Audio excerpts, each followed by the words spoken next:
All right, what is going on, everybody? Today is a big day for LaChance Presents because today we are located in the deep heart of LaChance Encounters Industries, hanging out with my friends Mona and Alex, and we're talking about The Wrong Hill to Die On, a show we got coming up in January that you all better come to.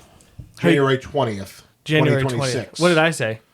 You just said January, and it helps to know what day. That's because I forgot what day it was. So. I did that too. I was on Jokes on Cue the other night, and I made a joke, and Joe Nami says, "Is that the hill you want to die on?" And I was like, "Ooh, thank you for the plug there." My phone's making noise. But then I was like, "Oh, I don't know the date to plug it, so great." So now I've committed the date to memory. I'm pretty sure that you sold a ticket by doing that, by plugging that night. So good job. Yeah, that's probably why I'm a master marketer. That's probably why that person bought some. Is this my phone or yours that's making all this noise? My phone has been on silent since fucking 2010. I only turned mine on because I live in the beginning of a horror movie, and Mona's never been here, and I wanted to make sure that if she contacted me, that she wouldn't turn around and run.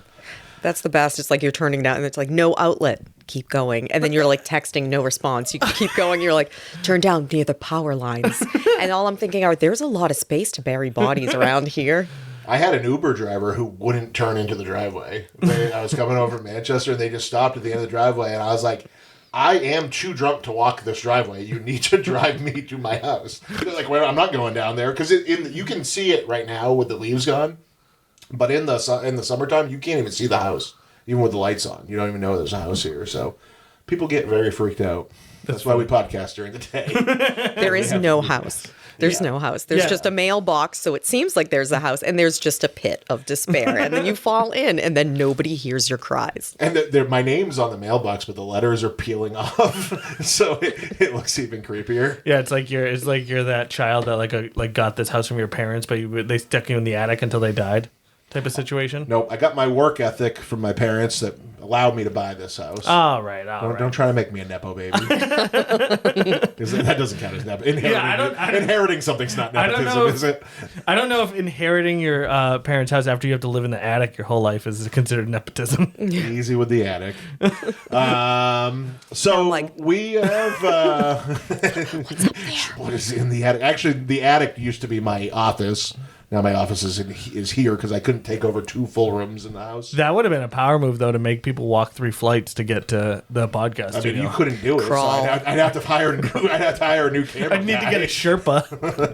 You'd have to hire a Sherpa to help me. I was just thinking crawling up, and then there's just blood under your nails, and you're still crawling. Just a little further. With the lotion. A little further. Just a little further, Nick. So now that we've taken over the conversation, Mona, let's talk about you for a minute. Who are you? What do you do? How do we know you? What makes you? What's your favorite hill to die on? Honestly, whatever I think is going to shock people the most. No, I don't do shock comedy. I'm a mom. I do like to throw my kids off every now and then, though, with some things that I say, and then I just wait for it. I don't know if you're like me, but I'm always like, I don't really care who sees it, but I'm always a little concerned that my mother's going to see it. That's the person that I'm worried is going to see my stand up. So I get nervous there's a couple things I get nervous with my parents. My parents are very supportive, always have been. So they come out to shows and my mom would say, just pretend we're not your parents. And then I'd try new stuff and then she'd say, that was funny. But I could see in her eyes, she's like, oh my goodness. So they're very supportive. But I did have a fear growing up, like a lot of my friends, drug use, just lots of drug use, and lost some folks. But I always grew up thinking, like, you can die the first time you try it. Depending upon what it is, you can die the first time. And I always thought my mother would never believe it was my first time trying it. And that's what kept me on the straight and narrow. They're like so supportive, but a little judgy, you know? That is interesting to think about, that if you died from like an OD on your first try, everyone would think that it wasn't your first. Everyone yes. would, not just your mom. It's not going to be your first. Really, that doesn't really happen. I mean, you that could would die happen. the first time. I'm sure somebody's died the first time driving a car, the first time going skiing, anything. Like, Yeah. Oh, dude, dying the first time you go skiing has to be the fucking. That's a terrible way to go. Yeah. That's an embarrassing way to go. I don't really care. I mean, I guess it doesn't matter once you're dead. I hope that when I die, the story makes people laugh. Like, I want people at my funeral to not be able to really talk about it without laughing. I'll be laughing. Yeah, no, that's regardless of what it is. That's what I want. I don't want when I die. That's my biggest fear is that fucking when you die, it's like you spend all this time, your whole life, trying to make people happy and the people you love smile, and then the last thing you do is make everybody miserable. That sucks. But you can improve that. Like for me, I know that depending upon, I have to choose my state carefully where I want to die because I want to continue the smiles. There's like either two ways. So I either want to be taxidermied, put on a couch for like photo ops with grandkids. I'd be like, I don't want to sit next to Nana. She smells funny. So I want to do that. Or I want to be put in a snow globe on a crank so that it just, anybody can come up and just put, and like those your bring whole smiles. body in a slow My whole body, but I want to be like sitting like crisscross applesauce and like with the glitter falling behind me, like something I would never do in real life. It'll have to be like a super, because I'm not like the brightest. My favorite color is yellow because it matches my sunny disposition. But like I want something like super bright and shiny and shimmery in like a water globe. I knew your favorite color was yellow. That's why I bought this couch just for this podcast. It's good. Yeah, it It's actually. good. This is a He good was talking couch. about it before you got here. He was like, "I got this couch just for Mona." Yeah. This is actually your I gift. don't want her to have any doubts about doing the show with us. You can take this with you when you leave. We got to get rid of it. only if it fits in your pocket. Yeah, no. The other way to do that is just be an asshole like your last 3 years. You know what I mean? And then everybody will be happy you're dead. So like you spend the first like, I plan to live to be 132. So I'll spend the first 129 years being awesome.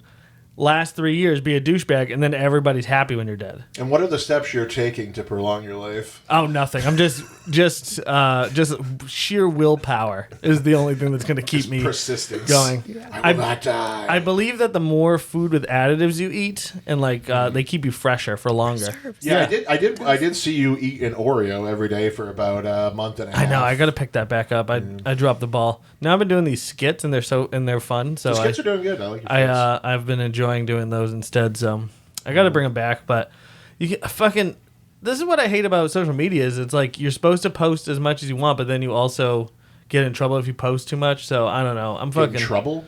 Yeah, like they don't push it as far. Oh, yeah. You know what I mean? So like, can I post 3 posts a day without but I have all these ideas, so it's a fucking pain. Just in the ass. more you grow your audience, the more you can post. But this is not great content, so let's move on to another. I'm interested. So you said that because you're a mother that you're saying that's why you don't do shocking, raunchy, over the top comedy, or you are like afraid that your kids are going to hear it, or you want them to think of you positively, or. So I'm really liking the concept of the game show because And you said you're going to have no filter for this evening. so I worked really hard on my filter. I was told as a child, like you have a very sharp tongue. You just say things you need to not. Sometimes you need to hang back. I mean, I was one of 4 children, so I had to go hard.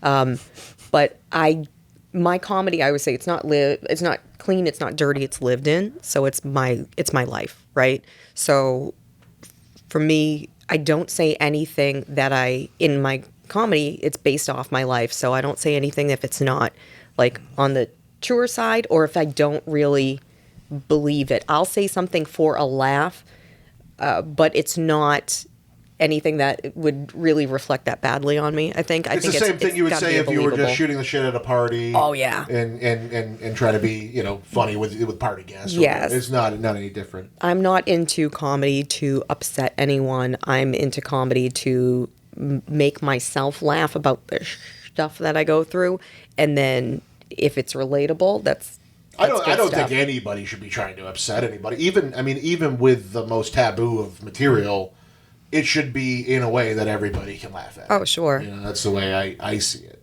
It's like, unfortunately, you don't know until you try it when you're starting crossing those boundaries. Yeah. Sometimes you say something and you immediately go, oh, this did just offend everybody in the room. That didn't work. We'll just cross that one out. But you do sometimes that you've been to open mics, and I've been to comedy shows where somebody will try something new, and you're just sitting there saying, "Why?" Yeah. There was no funny thing to it. It's just you're sitting there thinking, "Why did you say that?" And there are people out there who think it's a microphone. I'm just going to say whatever I want, or they want that reaction. They're looking for anger. I think it's funny if a comedian walks someone. I think I watched Brian Munzer walk a table full of priests. Like it happens, and it's just like that's legendary stuff of legends. But I mean that is, to me, that's pushing. You're pushing people's comfort levels, but you're not saying anything that is like you're not pointing a finger and really digging in, unless it's something like you're doing a general like social commentary and there's some truth to it, and people don't like to hear truth, right? So that's something different. But if you're just saying something disgusting just to get a reaction from people, no.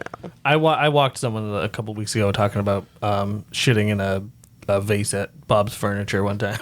Were they a Bob's Furniture employee? Maybe. I mean, that's the only way I that's had to offensive, clean right? that. Yeah, probably, maybe, potentially.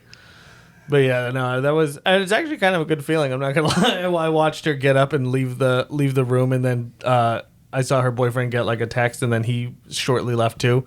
So I enjoy winning people back after I do something that I realize is like, because in my head I think it's fun. I see why it's funny to me, and then I realize nobody else thinks the same way as me. Like I did one the other day about how white privilege has gone downhill, and I won't even say the punchline again, but. As soon as it came out of my mouth, I didn't like it. Oh, no. Like, it was in my head. I was like, this is funny. And as soon as I heard it through the PA coming back at me, I'm like, oh, no, don't do that. Oh, Gotta Don't do that commit. Don't do that anymore. If you show your fear, they smell your fear, you're just done. There were like 7 people in the room. So. yeah, no, it was fine. Yeah. It was fine. Yeah. You did great. You didn't see it. No, but I believe in you. No, the best is when you do some material that's a little more like a little edgier, right? Or you think this is going to be really great, and you have it's in your soul, and it just comes out, and then the only people laughing are other comedians. You're like, okay, so there's got to be something to it, and then you realize they're just as demented Yeah, as they're you just are. fucked up. Yeah. That's Well, always a problem. So you're going to be competing against Yes. other comedians on Yes. January 20th. What types of arguments? So you said you had 4 siblings. What types of arguments happened in your household growing up? What were the things that really pushed buttons with your siblings? I think it was just personal attacks. We were always, roasting. When they say roasting each other, we were brutal, but it was all in fun until like you'd Until say it went something too that far. really, yeah, yes. So there was always like jokes about weight, jokes about intelligence levels, like things like that, where it's just you only have so much control over certain things, right? And you know exactly where you stand in that pecking order when you live with people too. Oh, You know? oh yes, totally. Like I know that I was on the lower end of the intellectual kind of. I was like, I wasn't going to say anything. well, but- I knew this from playing Jeopardy with my siblings. I totally got. So I would say, and then they'd look at me and they just.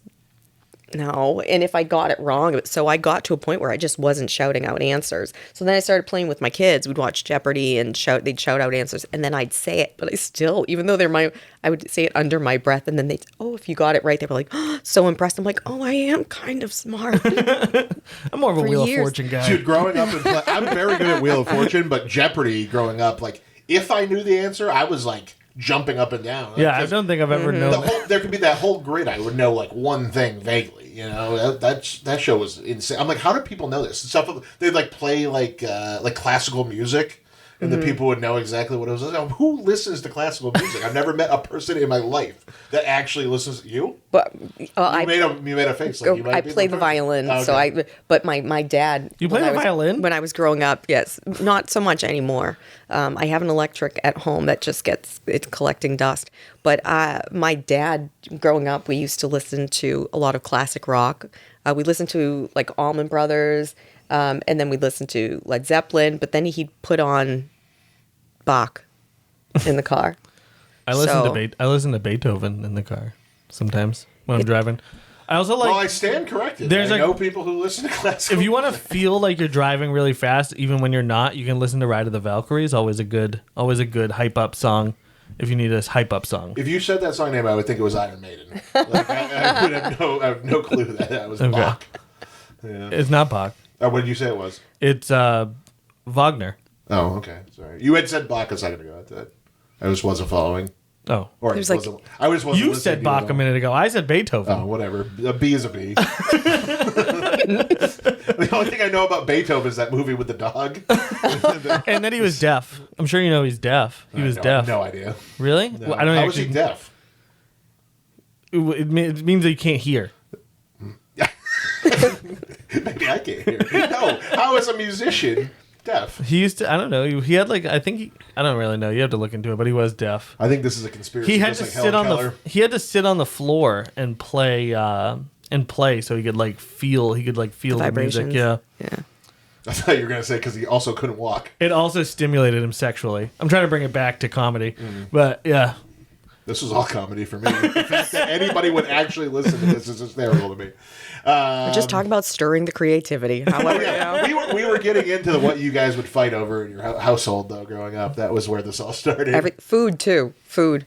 My siblings would just do awful things. I have Italian cookies, Italian butter cookies. Yep. Love them. My favorite. And I once got home after I had bought a whole pound of them. And then one day I came home and I'm like, you get that in your head. This is what I'm going to eat. They were gone. That's the worst. They were gone. And I think it said I owe you. And Josh, you never gave me my Italian cookies back.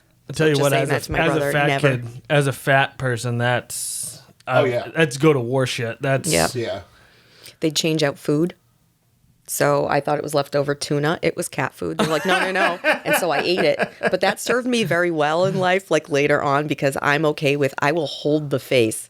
You will not know that what I'm eating is absolutely disgusting. And it was great because I got my now ex-husband to try dog food before because I said it wasn't that bad. I'm like, oh, this isn't that bad. And he was like, what, really? And he ate it. And then this is the worst. How are you not gagging? It's not that bad. I know someone who... wet dog food is disgusting. I can't do that. I know someone who... Are you sure? When they feed... I don't think I've ever tried it. It's a visual and texture issue. I don't think I've tried. I've definitely... Smell. I grew up in a house... At one point, my mom, I believe we were up to 17 dogs. Fuck, dude. What? Yeah. It was crazy. I have to have told you this before. No, you never told me. So my mom... So for my 10th birthday, I was obsessed with firefighters growing up. So I love Dalmatians. And for my 10th birthday, I got a Dalmatian. This spiraled my mother into we can have another dog. And she loved Cocker Spaniels. Then she started breeding Cocker Spaniels. Every time she'd have a litter, she'd keep 2 or 3. And it just spiraled into, eventually, I think that the peak was 17 dogs. And what? Oh, then she also got into rescue. So we'd have ironic that somebody that bred dogs was into rescue. But she would, get these sick dogs, and I remember we had one that it had some neurological thing, and it couldn't walk, it couldn't do anything. It was in a diaper in our house for a while. But it could play classical music. Yes. It would sit on the floor and feel the vibrations. Sure. Stimulated sexually. Yeah. I don't know. I never asked the dog about its sexual prowess. Yeah, it was a lot of dogs. Why did I bring up the dogs? What did you fight with your siblings about? Anything? So my sister was 10 years older than me. So I never really saw her. When I was 5 years old, we moved from just outside of Portland, Maine, to the woods of Maine. And she was 15, and she was like, you guys have ruined my life. And my parents kind of were like, yeah, we get it. And they just kind of let her do whatever for her high school years. So I didn't see her much. She remembers growing up with me a little bit. So I don't remember a single fight with my sister, ever. Similar situation. My brother's 10 years older than me. So when I was 8, he was going into college. So we never really spent a ton of time together.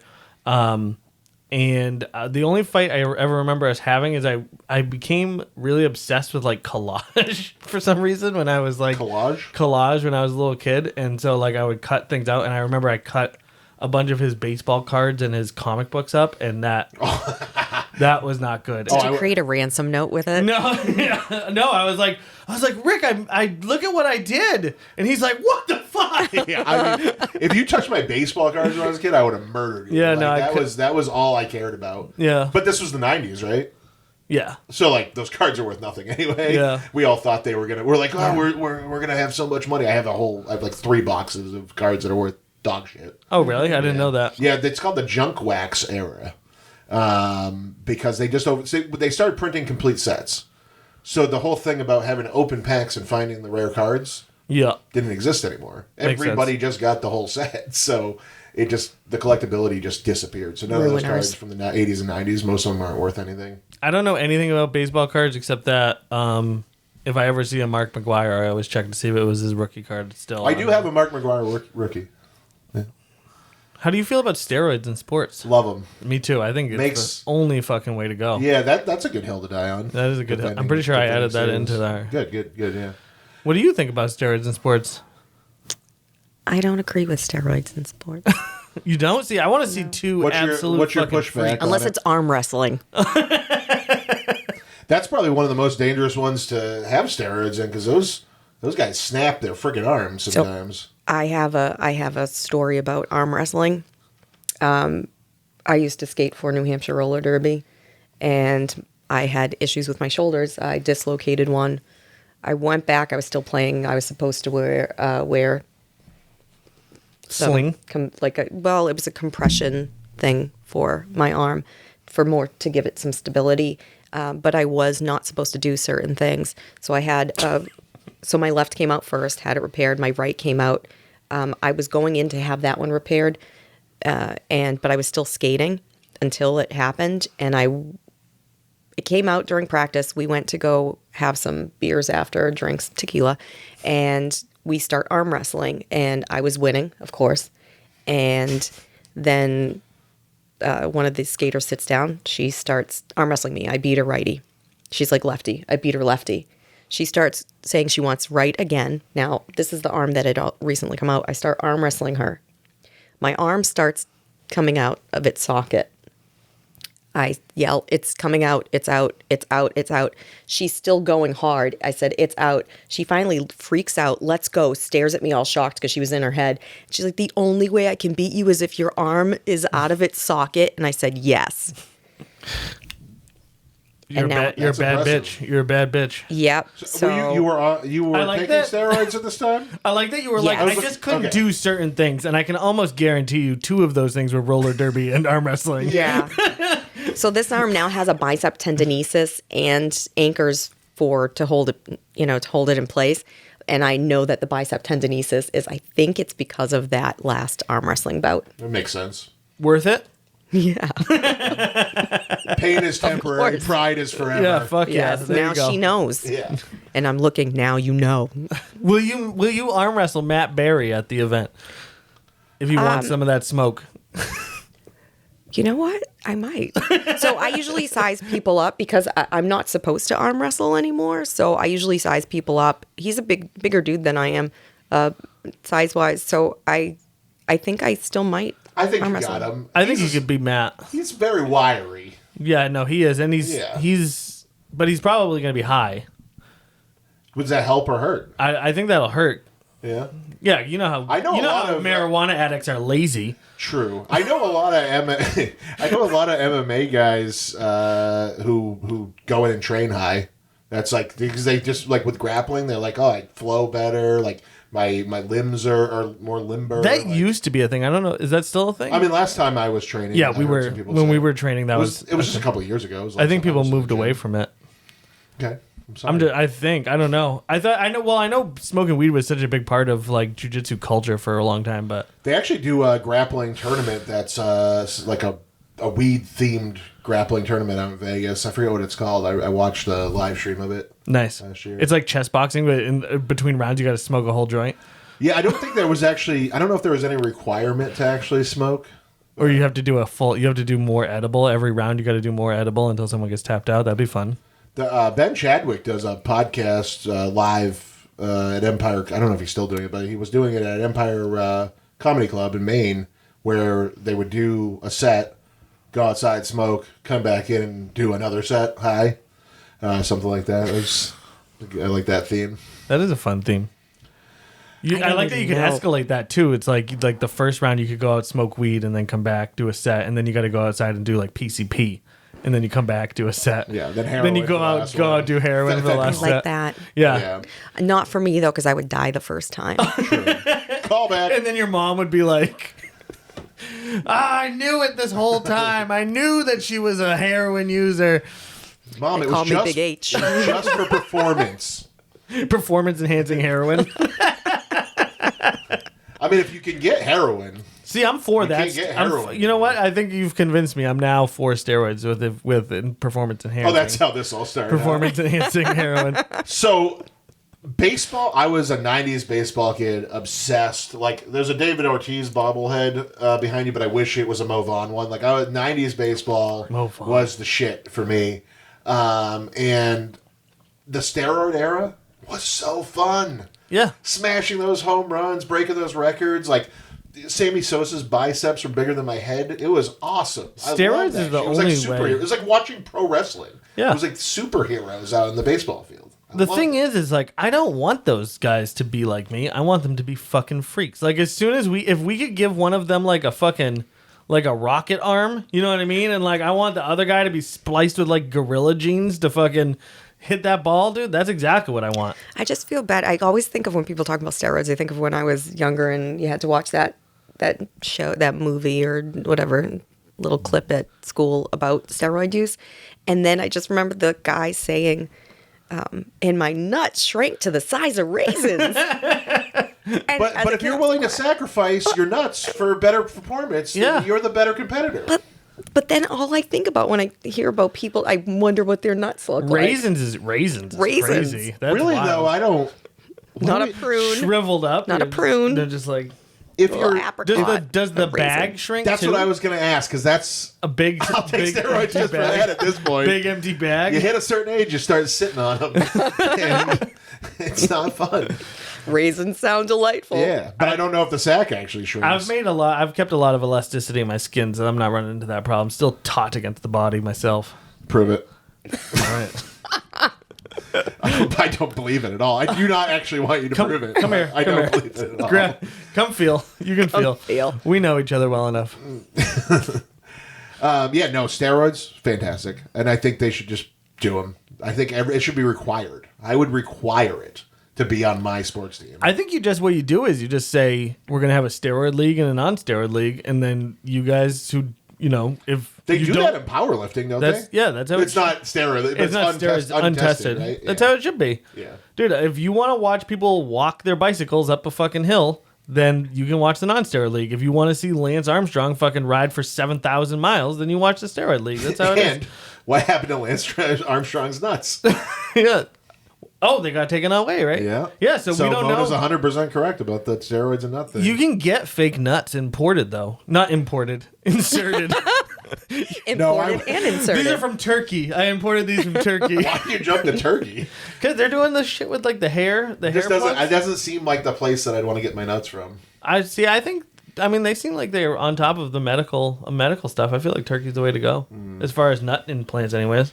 I would choose an African country. I would get ones that lit up, that had like LEDs, like those balls that you smack and like they jiggle. They like have That's little lights inside. interesting. That's what I would want my ball Oh. sack to be like. For whose benefit? Mine, 100% You can't mine. see your own nuts while you're having sex.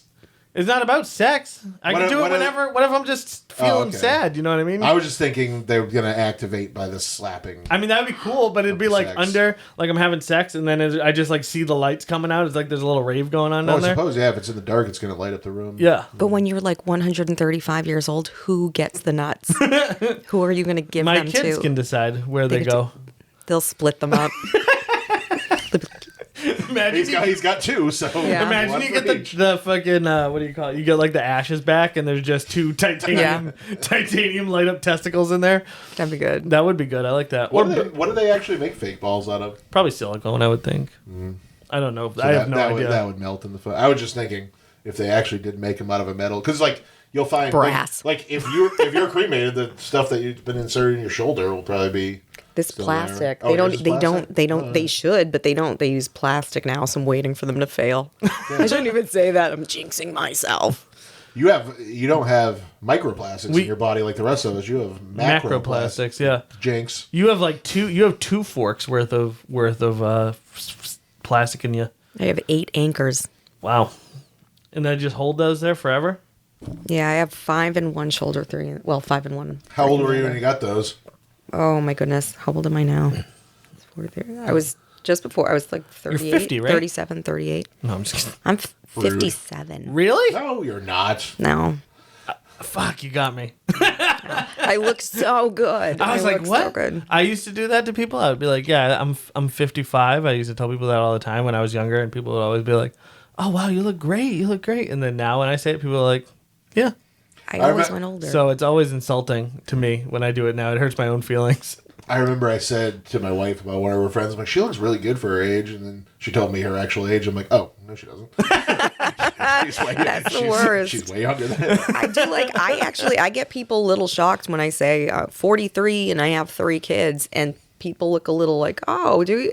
And I don't know if it's because I smile a lot that they just assume I don't have the kids, or like, I don't have like as many frown lines. I don't know, but that makes me feel good because I always say older than I am. When I was younger, I used to tell people when I first started working in an office that I was 30, but I worked in an office with my mom, and then she was like, you have to stop telling people that because now they think I'm a lot older. And I'm like, yeah, but you look good. That's good. That is the way so many women lie about their age the other way. Why don't they just lie about it? You're doing it the right way. I've never thought about this. Well, because I think like things like GILFs didn't exist before. Now we're in a new era where they people existed, are just staying it hotter. wasn't public. People are staying hotter now for longer. That's true. for sure. Preservatives. Yeah, it's the preservatives and the microplastics are keeping us young.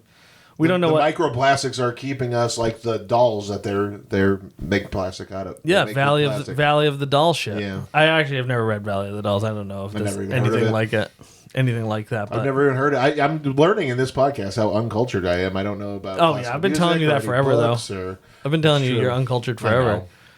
I know. Nick, you had brought a game that we were going to try to play Oh yeah. since we're promoting a game show. So it's not. And you left it off camera. Okay. Good job. So it's not exactly. No, you're not on a microphone. Hold on. Sorry, this is my first time podcasting. This is for yeah.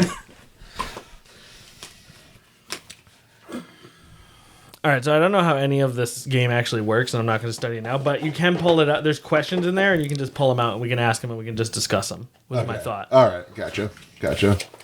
All right, so I've been doing this bit on my podcast for a couple weeks now. So, all right, so basically, I'm going to ask you a question, and then we'll just answer it. So, my best friends describe me as.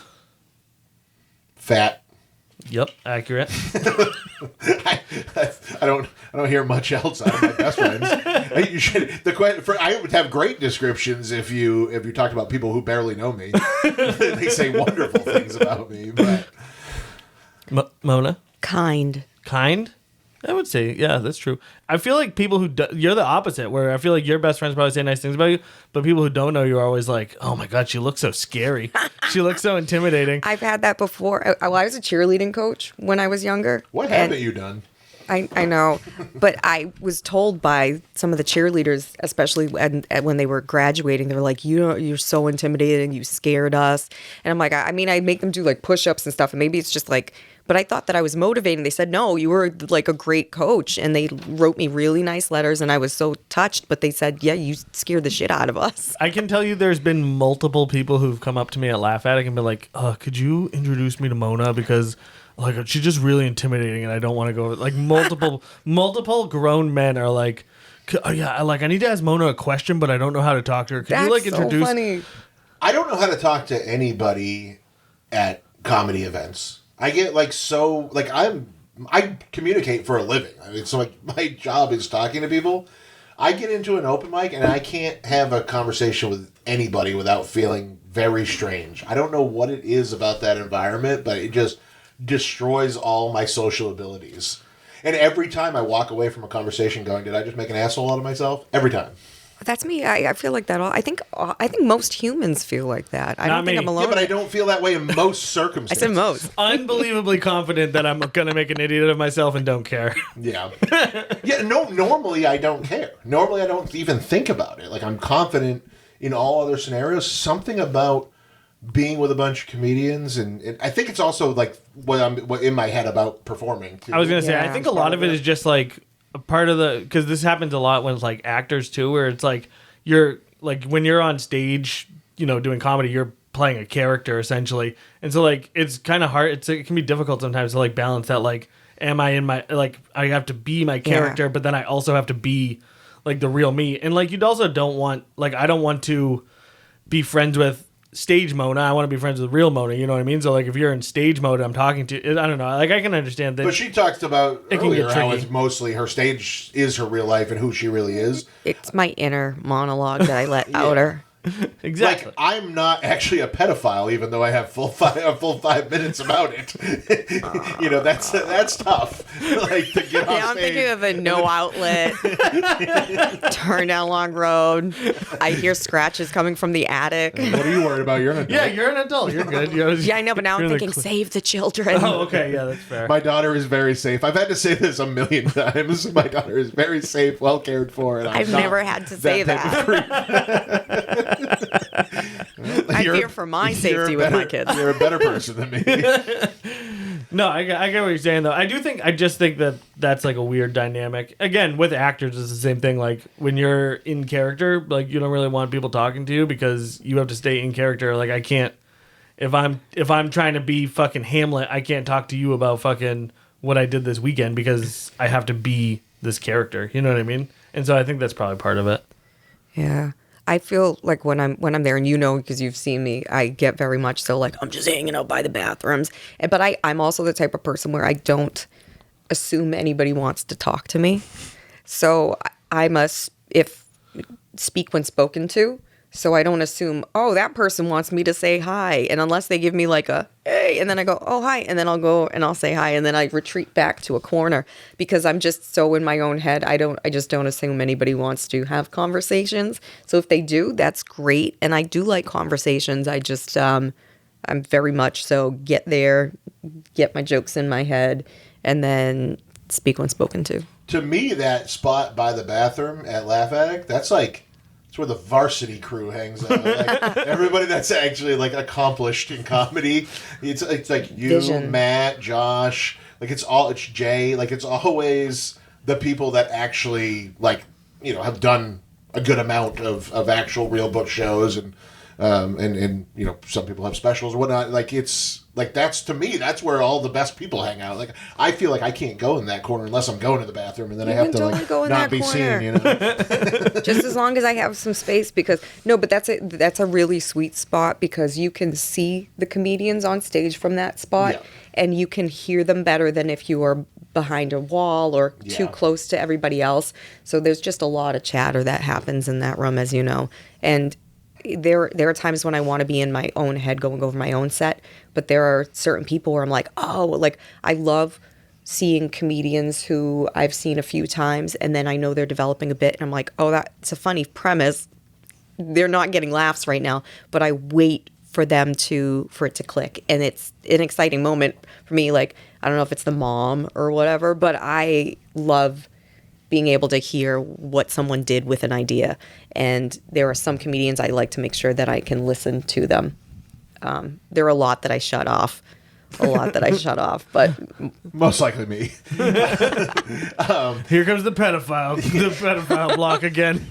But I'm with you on that though. I just love seeing people accomplish stuff. Like that's why I started doing my podcast. Like the people that I started inviting on is like I want to hear the stories of how people accomplished against all. Like I know so many people that have come from nothing and do great things. And like comedy's the ultimate of making something out of nothing, right? It's just you're just gonna go up there and talk. You have no props.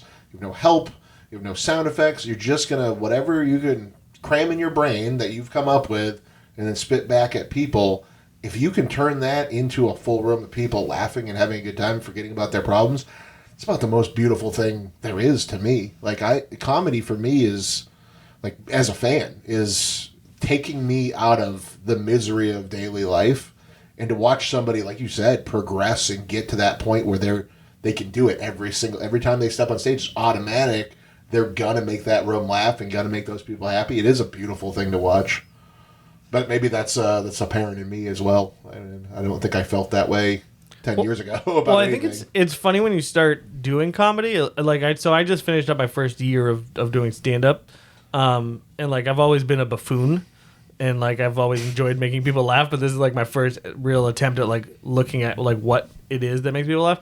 And it is funny when you like Matt Berry. I was talking to Matt Berry, and he was like, "Yeah, it's basically just like a party trick. Like, it's just you know how to structure something to make people laugh to like get that reaction." And I think that's interesting because I hate over intellectualizing it. Like, I think there's a lot of over people who like really give too much like credit to it, I guess. But I also just like the idea. Like, it's just interesting that it's like, oh, the goal really is just to like basically say poetry that gets like a reaction, like, and that reaction is laughter, like an like an uncontrolled response, right? Nobody like forces a laugh. I don't know. I think it's interesting the more you like look at it. It's definitely don't want people taking it too seriously either. Like Dan Soder puts it the best way. He calls himself a mall clown because some of the comedy clubs are like strip malls across the country. Hey, did you hit record on the? Oh, I knew I forgot something. I can tell by sarcasm that. My god! I just never saw you hit it, and I just thought about it. It wouldn't matter. We get good, decent audio out of these cameras anyway. It's going on my channel anyways. He doesn't give a fuck. No, it's no. I don't want anything bad coming out of this room. My baby. No, it's good. It's good. It's a sweet. Imagine setup. pushing this room out of your dick hole. That would be tough. That's not how babies come into the world, Nick. I know, but that's how it's birthed. If you were gonna birth a baby, it would have to.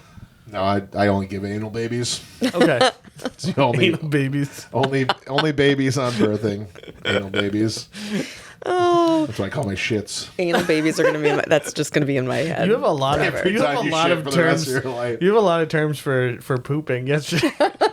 Yesterday I told Alex I woke up and I had this really rough shit, and it was like because that's the level of friendship we're on now. Came out, it was like a goddamn baseball, but Alex goes, "Yeah, no, I also just took a big grumpy, and now I can't stop thinking of grumpy. I can't stop thinking about that term." Steve John, a guy I worked with at Granite State Glass for many years, very funny guy. He would not shit at work, and he would talk. He used the word grumpy, and I think that was because he was uncomfortable with shit. Like that was one day. He ended up shitting at work, and like we caught him, we're like mark it on the calendar, and like we kept this calendar for years, and it just said on whatever date it was. His name was Steve John, so it said SJ Dump. It was up in buy him a cake every year, laced with X-Lax, so he has to use the bathroom again for sure. Yeah, chocolate mud pie. Yeah. Why don't you bust us out another question? All right, here we go. What is? Oh, we can't do that. That's. Uh-oh. I mean, there's like, why not? Why not? What is the worst thing you've ever done? I'm not sure the statutes of limitations are up on some of the worst stuff I've ever done. The amount of stories flocking to my brain immediately. Yeah, we can't do that one. Yeah, I was just like, let's just skip it, man. There is no. I would die on this hill. There's no one alive that would tell the worst thing they've ever done publicly. Like there's nobody. On trial maybe. Everybody has something that they've done that they don't want to tell publicly. Shame. Oh, for sure. Yeah. I would say most people wouldn't tell you like the 20th worst thing they've ever done. Most people are worst thing this week. Yeah, most people are going to take that shit to their grave. I'm definitely whatever I'm going to say publicly would be out of the top 10 for sure. I do think there's probably there's like going to court. You have to tell you may be forced to tell the worst thing you've ever done publicly. No, but you have the Fifth Amendment right not to incriminate yourself. That's true. And that's coming from somebody that has 10 bad things that they will not tell publicly. All right, what world leaderboard would I be number one? Would I be ranked number one on? I mean, after pushing out, honestly, I think after dropping that Dukes yesterday, baseball size shit. I don't know anyone beat that worldwide in the last couple days. So I would say that for me. You think it's like Guinness Book of World Record stuff? It was close. It was sizable. It was fucking big. Well, it's like, basically the question is, what's the one thing that nobody in the world is better at than you? Yeah. I mean, jerking off my own dick. You've never had anyone do it better? I don't think I'm the best in the world at anything. Yeah, I don't think so either. That's kind of a stupid question. Hot seat. This one's not a good one. You should take this one out. I mean, I think that's the reason you end up in stand-up comedy. You're not the best in the world at anything else. I failed at anything. How can anything else be that much worse? Let's do people staring blankly. Let's do the absolutely most embarrassing, vulnerable thing possible. Because we failed at everything else. I think taking a baseball-sized shit in front of a room full of people might be. I mean, it took me like 45 minutes, so it would be quite the show. You'd need an opener. There's a lot of sweating. You can't force it. No, I know. That's why I got stuck. I was trying to ease it out. Did you drink coffee while I did nothing. I was trapped on the toilet because with a fucking shit halfway out my ass, and I wasn't able to do anything. Oh yeah, the halfway is. Oh my goodness. The halfway sucks. Yikes! My child had to get to school. I was fucking running out of time. Why are you crying, Daddy? My 3-year-old kept coming in to talk to me about stuff. Oh, lock the door. I can't. I was the only one home. Who cares? If there was a fire, we all would have died, but. Well, I would have been like, go without me. You'd just be running out of the house with a turd hanging on your ass. You ever try to wipe away the half out turd? Yeah. It doesn't work. It's the tube of toothpaste thing where it just keeps coming. It just keeps coming. I was told somebody told me I was like wiping a magic marker. Yeah, exactly. Have you ever seen that? Yeah. You're like, by like the 11th one, you're like, am I a crayon? Why is this still going? I'm just kidding, guys. I don't have an asshole. Yeah, no, I have no idea. We know. We know women don't poop. We don't. Come on. We're both married. Yeah, we know that. We don't do those things. You do have an asshole, and his name is... No, I'm just kidding. I was like, wait a minute. There are actually several in my head right now. And not even the one that you were thinking of. I'm like, no, he's not an asshole. But I do have... I was like, there are so many. All right, here's one. What do I have zero tolerance for? People who can't order fast food in an efficient manner. You both look at me like, that's the first thing that comes to mind? No, I get that. If you're in it... Okay, first of all, if you need to read a menu, if you have more than 4 items, do not go through a drive-thru. Like, fuck you for being in my way. I know that I want 2 McDoubles and 2 small fries because they're on actually it's double cheeseburger now. They're on the buy one get one for $1. I know what I want. I'm ready to go. Get out of my way. You go inside if you need help. So the no McDonald's Mondays are really making sense to me now that you talked about earlier before this. Yeah. So now I'm like, oh, he's having withdrawals in front of us right now. He's like, I want the McDoubles. You're trying to be healthy. You should just switch to the fish. I haven't had a trans fat since Sunday. Okay. Yeah, fuck that. It sucks. He's tweaking. It's okay. Let him be. I get live text about it. The other day you Monday morning Nick texted me. We were texting you and I was saying, okay, today's the day I'm starting. No more bullshit snacks, no fast food, no extra meals. And Nick's like, oh yeah, I've actually been losing weight too. And then by the end of Nick wasn't at the open mic. We're texting after. And I was like, I'm resisting the going to McDonald's. He's like, actually I have to go out and get something, so I'm going to get a candy bar. He went from in 12 hours to I'm losing weight to I'm still losing weight. So here's how I lose. Here's how I start the process. It's baby steps. You know what I mean? Bulimia is his answer. He threw up that candy. No, if it was bulimia, I would have fucking not had such a hard time shitting. Good point. It's got to be baby steps. So like I'll like cut one thing out, and right now it's energy drinks. Right now I'm trying to cut energy drinks out of my life. It's taking all of my willpower to make this happen. So after 30 days. Once the energy drinks are gone, then I'll fucking add something else into the mix. And that's how I do it. And like same with working out. I'm not like I'm going to dedicate 1 hour to working out. I'm going to be like I'm going to do 1 push-up. And then every week I'm going to add like 1 or 2 push-ups to that. Well, you don't want your body to go into shock mode, you know? I got to kind of trick myself into it. So I'm a food addict like an alcoholic is an alcoholic. Like I can't just have one. Okay. Like if I have the McDonald's on a day, like, or if I stop and grab a candy bar, it's going to turn into 7 days in a row. Like, so I have to just go to the extreme to start. See, for me, it's like the same thing, except I need, like, that's why I can only cut out one thing. You know what I mean? It's like, because By the way, Nick's energy drinks, he'd show up to do the podcast. He's always produces my podcast. So he gets the yellow cans. I can't remember what they C4, are. Yeah, the cheap ones. Not like a Red Bull or like the most bottom of the barrel thing, and they're like Sour Patch Kid flavor.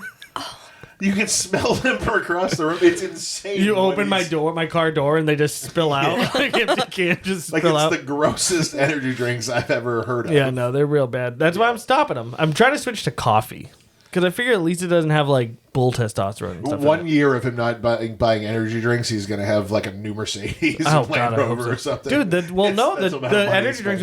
I'm actually spending more money on energy drinks now because I'm only keeping one in the house, and I used to go to BJ's. I'd buy them in bulk.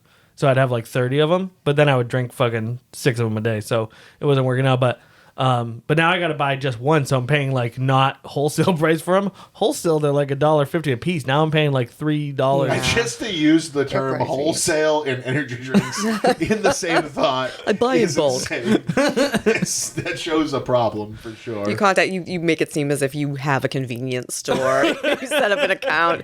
You have it directly distributed to you. A big truck pulls up, drops them off. And you're like, but I got the discount. My mom with the 17 dogs, she had to have a tractor trailer show up with dog food. That's how we got our dog food delivered. It was by 18-wheeler. Yeah. That's crazy. Yeah. I have one dog and 2 cats, and I'm ready to throw all 3 of them in the river, to be honest with you.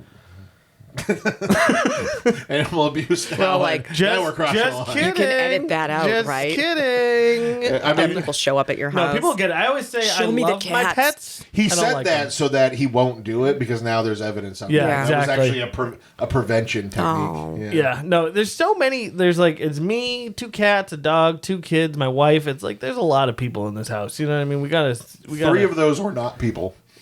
Yeah, but they're close enough. My dog is pretty much a person. I count that. The 2 cats are just very aloof.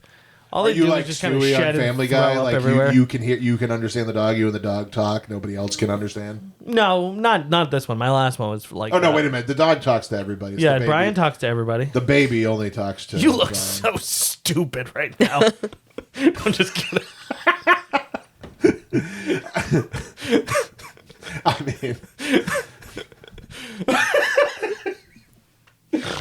No, you don't. You look very smart. I'm just kidding. yikes! What's next? Nobody else answered. Yeah, that, no, by the way. we still have to go. You Yeah. had your turn, Mona. 0 tolerance. What do you have 0 tolerance for? I really have 0 tolerance for ignorant people. And Okay. that's a big problem. That's probably why my face looks like that a lot. Because it started off where I was just doing like confused dog look at people and my head would tilt to the side. And then it started being where my full face would my eyes glaze over and I lean forward a little bit. And then I was told, so I used to call that like my death stare. And then I was sitting across from somebody before I did that face. And he's like, that's a mom face. And I was like, what? That was the face I was so afraid to give my children when they'd say something so ridiculous. Just that what? But I really do. People who are just ignorant when it comes to like anything. So like if you can't order food properly, and I'm like, just do it, just say it. And it's just tough.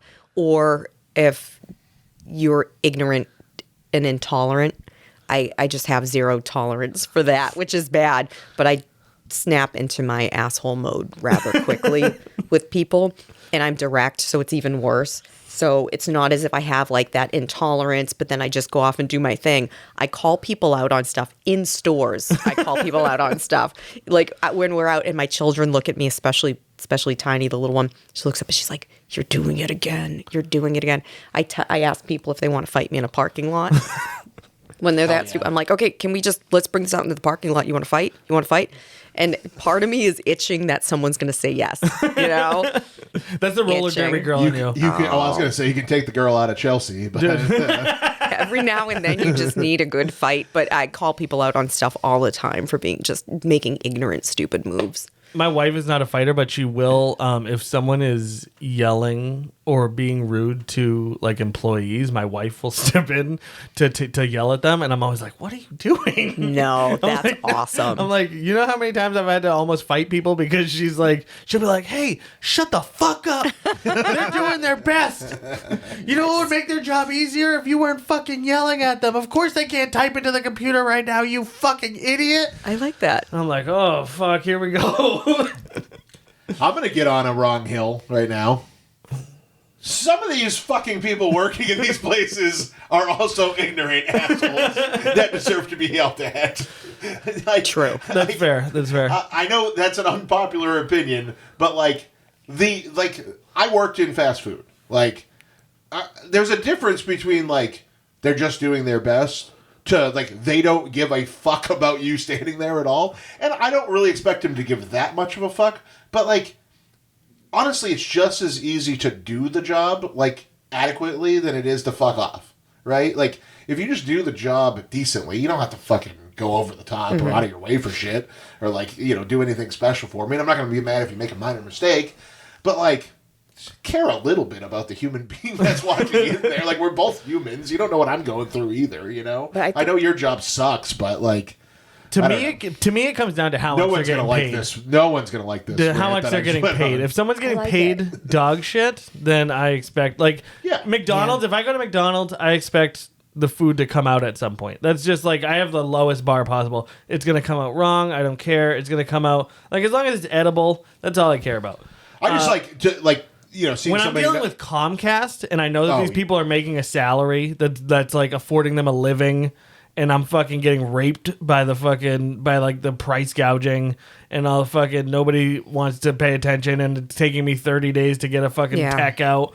Then I'm like, okay, then I'm irritated because it's you're making adult money. You need to be an adult, you know? I have a very hard time with phone customer service people. I fucking very often. That's my trigger, I think, is just because I think that this is where the other thing that I was talking about comes into play on this one is they know they can get away with it because they're not looking at you. They can just hang up. They're actually, I think they like it when you get upset because that gives them an excuse to go, okay, sir, you're being irrational, and hang up on you. Because I did that when I had to answer phones. If people were crazy, I'd be like, okay, just call back when you can form a sentence. I used to have those calls transferred to me because I was a manager for a bit, and I always use the same line. I'd say, if I had a magic wand, I would wave it for you, but let's see what we can do.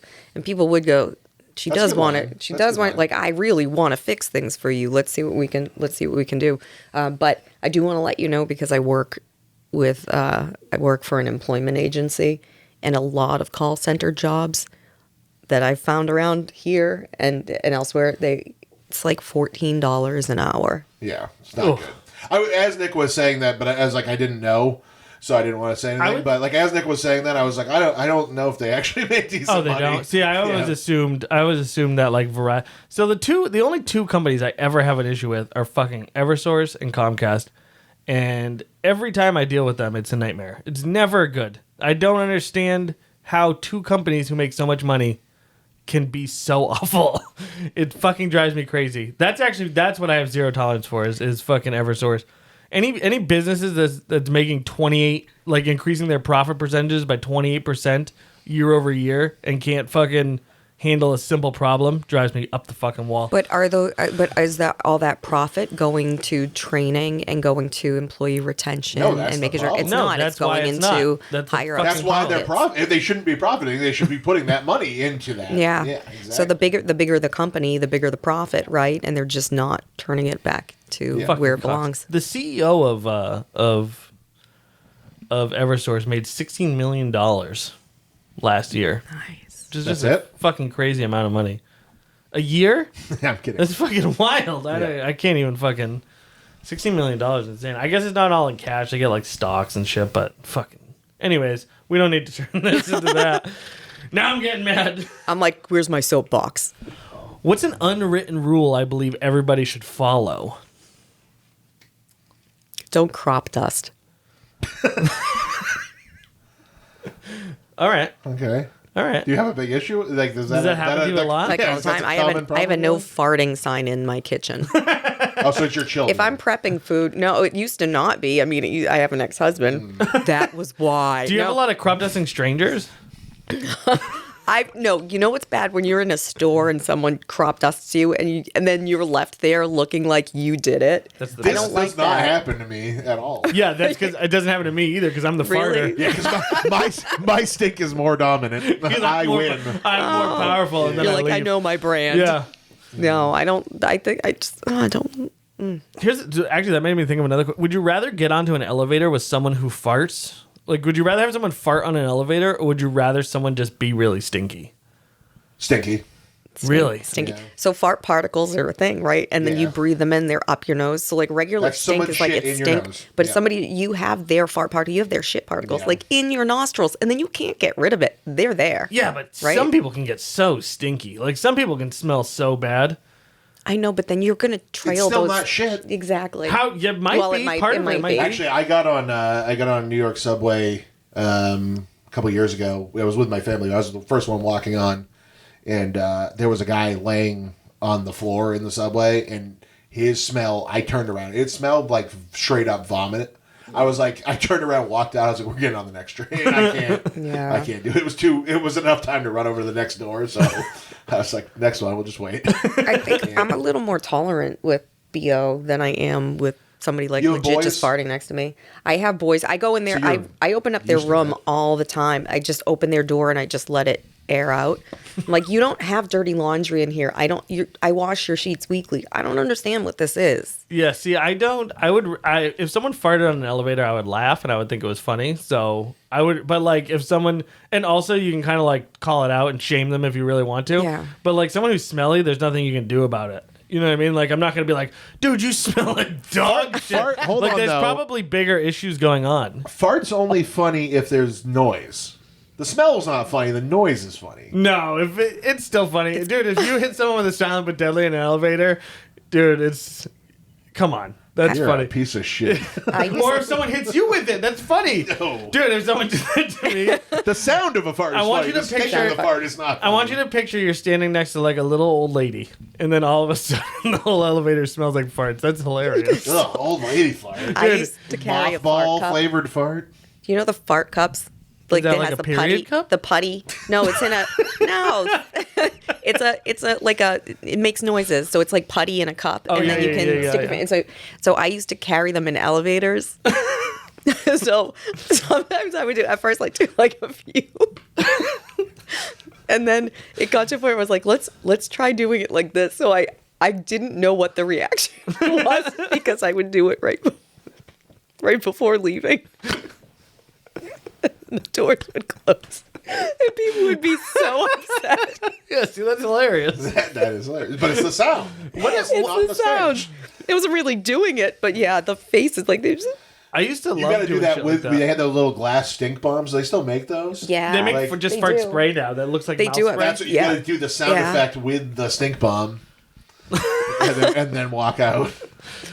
I used to have all Make kinds of myself gags laugh. and shit in my car that I would carry around and do stuff, but then I did. I had good. I had a slide Dale whistle. Deck- I had needed a that. slide from Pineapple whistle. Express. I had a slide whistle, which was always funny to do when, like, especially if like you happen to catch someone doing something funny, like you happen to, like someone drops something and you go woo, like that's When I was always a funny. teenager, I That's liked to good. go into the bathroom and walk up to a urinal next to somebody. And as soon as I start peeing, I go, wee. That's a good one. But we What's, can't. what's your unwritten rule? What was it? I don't even remember what the question is.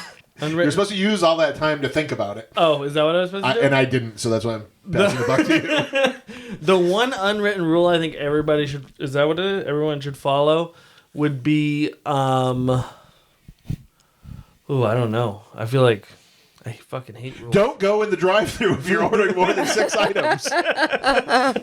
Sorry, I just spit across the room. I was so mad about it. Angry. We can go to McDonald's after this. If you I'm want. not, no. I'll get it, and you can just smell it, and maybe like curb some of the some of the desire. Actually, upstairs in my house when my kid was getting ready for bed last night, I got a whiff of something that smelled like McDonald's. It's so good. And I was like, "What smells like McDonald's?" And it's making me so hungry. Here's the thing about McDonald's: it doesn't even taste good, but there's so much nostalgia. Oh that, no, like, it tastes fantastic. I mean, how dare only you talk because about the golden arches like that? Only because it mentally like reminds you of childhood. Like there's all this nostalgia. It's literally just you can buy nostalgia like in a little box. That's why I eat it 7 times a week. Listen, it's better than a lot of things that people eat for dinner every night. Yeah, like I don't know, salad. Fish, any sort of baked fish, salads. It's better than every salad. It's better than turkey. It's better than anything that's served at Thanksgiving dinner other than pie. Like it is not that it tastes very good.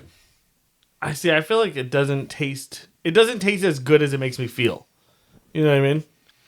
Oh, that's true. They're working. What? I said the preservatives, they're working. Yeah, it doesn't taste as good. Like I get way too much happiness out of it. Like it doesn't taste that good. You know what I mean? Like it tastes good, but it doesn't taste like it should be. It should send me to cloud 9. You know? Yeah, I guess. And this true. is why I don't do drugs, because So what's your unwritten rule? my unwritten rule is that, you know what? I think the unwritten rule should be that fat people should get to go first in lines, because it's a lot hard. Like especially only in the summer. Like in the summer at like amusement parks. If there's a fat person behind you, just let them go first, because they fucking need. It's not Amen. Amen. It's not that they fucking want. It's that they literally need. When I'm standing in line and it's 100 degrees, there's a good chance I'll die.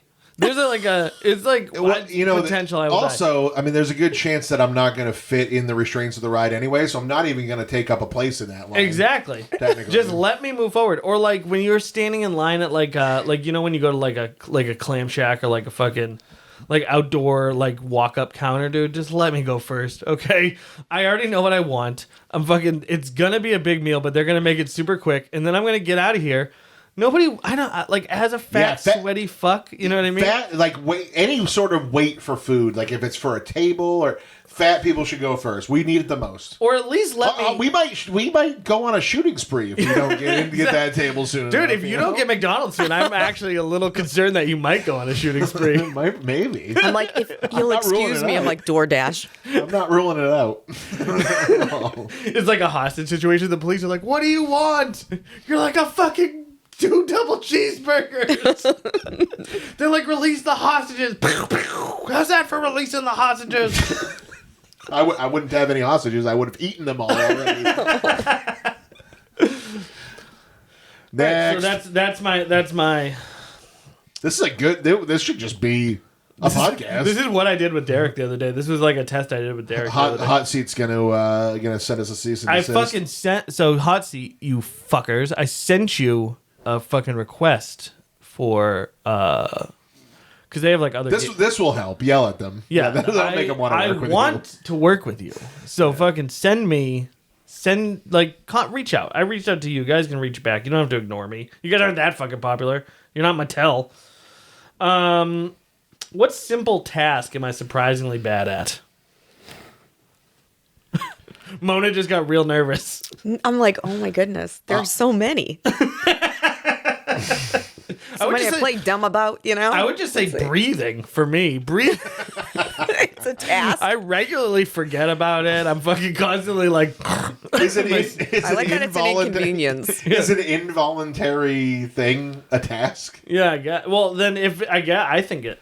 I was going to say basic grooming. I feel like a task. like I can't. I got in a flossing routine once. I would imagine you've never washed your back, one time. I started washing my back about 2 years ago because my back was always itchy, And then I realized, I'm like, oh, maybe I need to exfoliate it, and I got a back brush, and I used the back brush, and now I don't have itchy back all You the must time. have, dude. I would imagine because you're not very flexible. Your back brush must be like come around at a right angle or something. I figured you stuck something to the wall that you could fucking like a bear get up on. Yeah, it's actually... the extension one. It works like these tripods that the cameras are on. It just telescopes out. It's one of those things that the cows use that like spins. You have to like get up on it.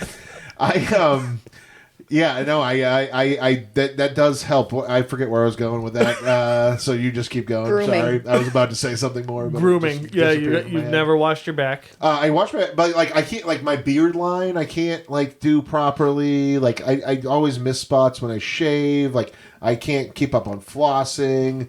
I'd never have clean clothes if I wasn't married. Like just basic like hygiene and grooming stuff. I'm bad at. Yeah, no, I feel that. Like I have to work at it. You can look at me and tell that I struggle with basic grooming. Yeah.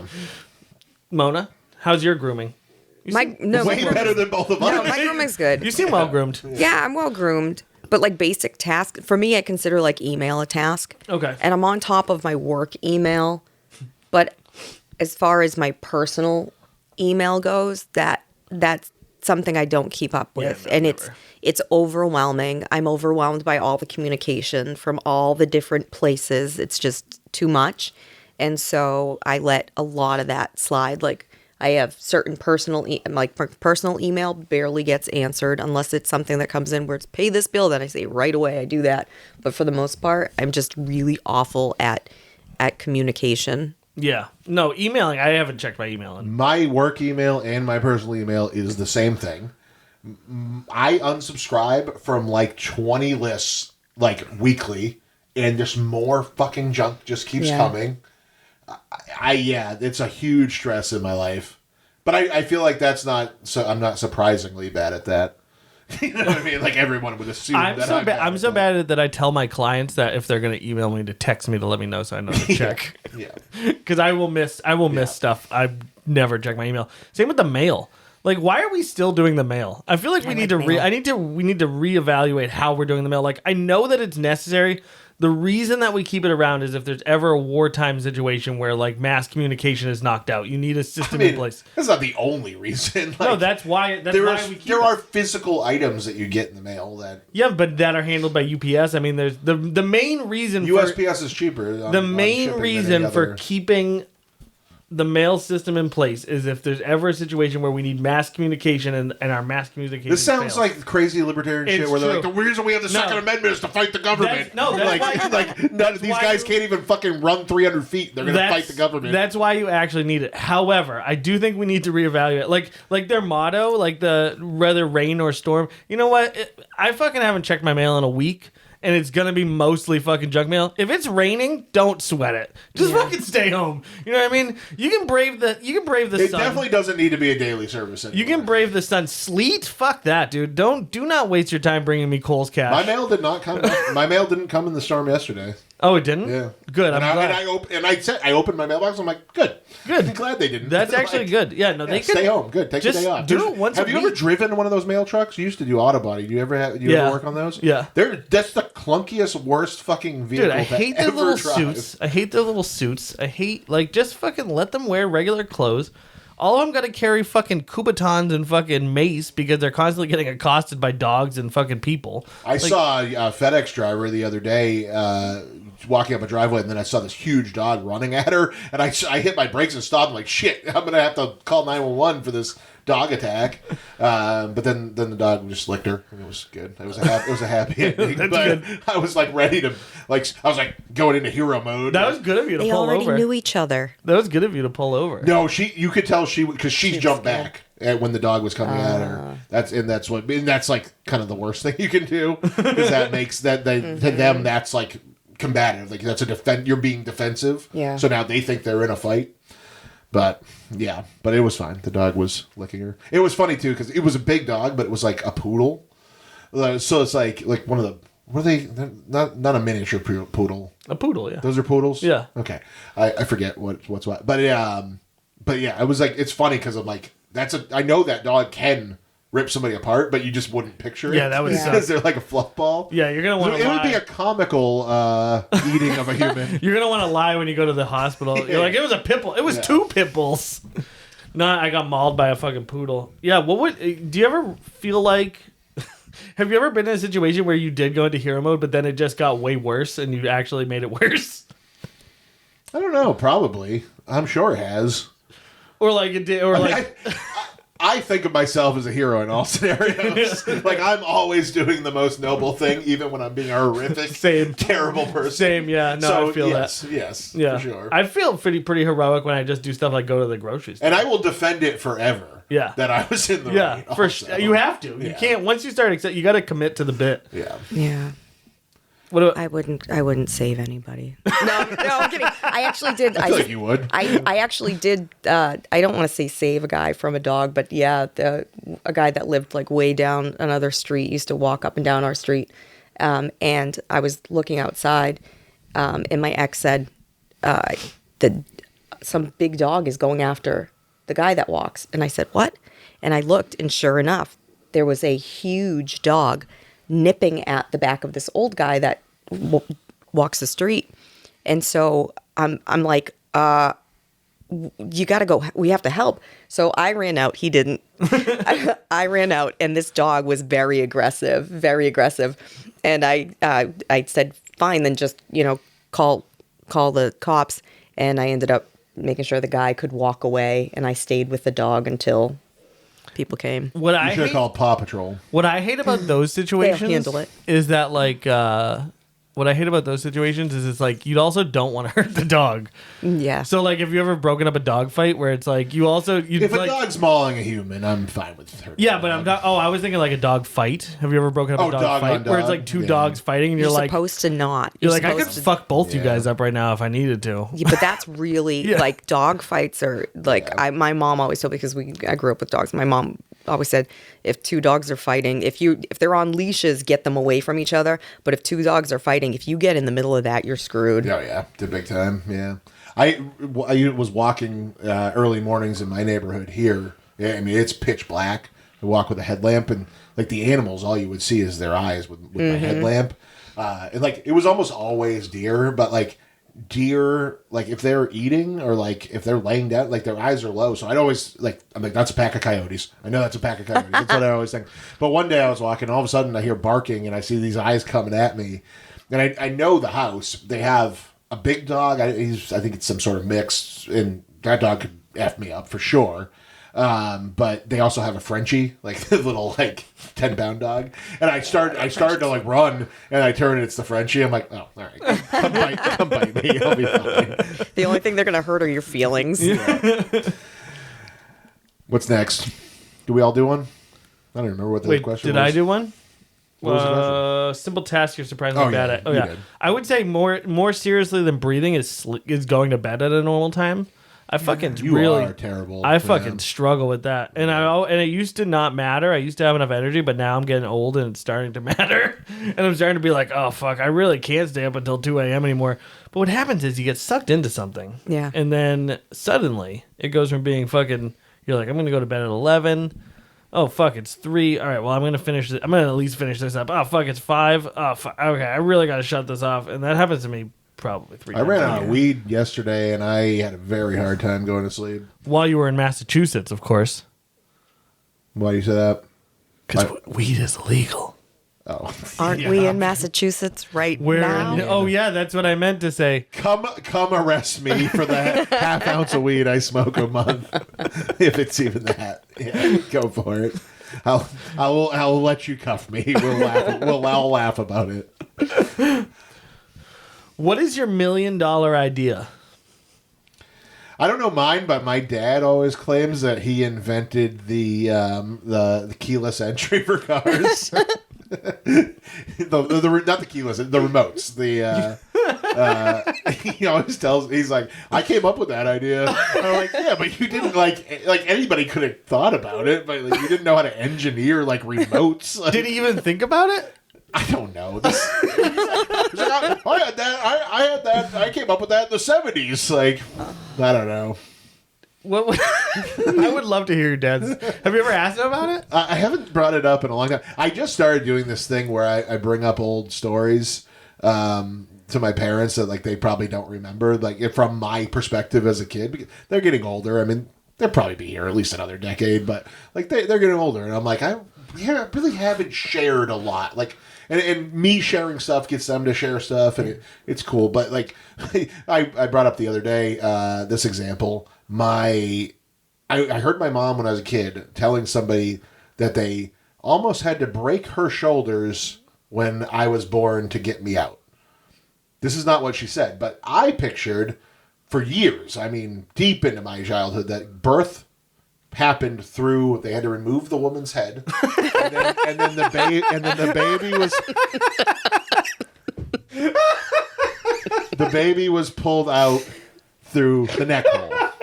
Okay, so And I thought that they would have to, because I was so big, that they also had to take her shoulders off, break her shoulders. I'm picturing like putting a Lego man together, like pulling the pieces apart. how old were you? I was very young when I heard her say 27. this. Yeah. I was probably like, very early young memory. It wasn't until his own daughter was born that he realized his mistake. He was Well, like, "Doctor, when are you going to take the head off?" And I still don't know because they took her right out through the midsection, so I still don't know where they come from. But yeah, no, but what she had said is they almost had to break my shoulders. Because back then there was, like, now they just cut and make room for the baby to come out, right? But back then it was like they would maim the baby to get the baby out so that they wouldn't do damage. And but I tell the story to my parents, and they thought that was hilarious. This was right after my mother also told me that she's never found a stand-up comedian funny in her life. But I made her laugh, so I'm, hey. You got it. But no, but my dad tells the story. He's like, yep. First of all, there was a doctor trying to deliver, and this other specialist came out and just kicked that guy out of the way and got right in there in between the legs. And then he looks at me, he goes, I either got to break his clavicle or I got to cut her. And then he just took his shears and went, boom. That's how my dad told the story. Nice.